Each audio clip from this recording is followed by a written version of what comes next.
Hello दोस्तों, आज हम एक बहुत इंपॉर्टेंट कॉन्सेप्ट समझेंगे, राइट टू प्रॉपर्टी।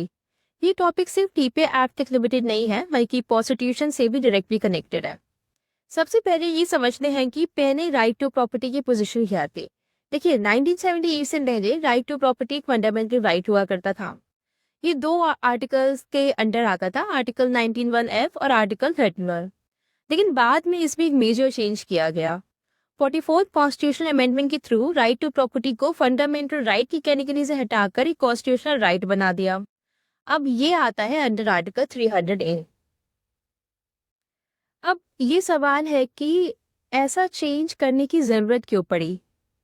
इसके पीछे कुछ इंपॉर्टेंट रीजंस थे।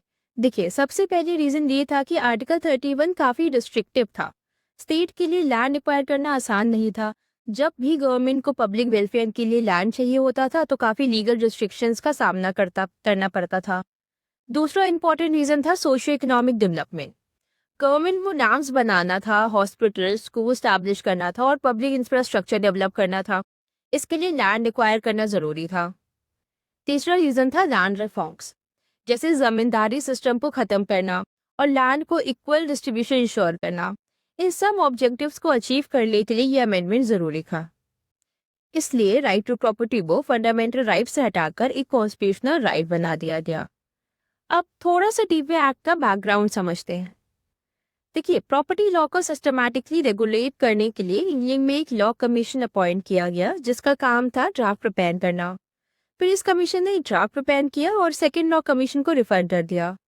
सेकेंड लॉ कमीशन ने इस बिल को पास किया और 17 फेब 1882 को इस बिल को इनैक्ट कर लिया गया, मतलब कानून को पास किया गया।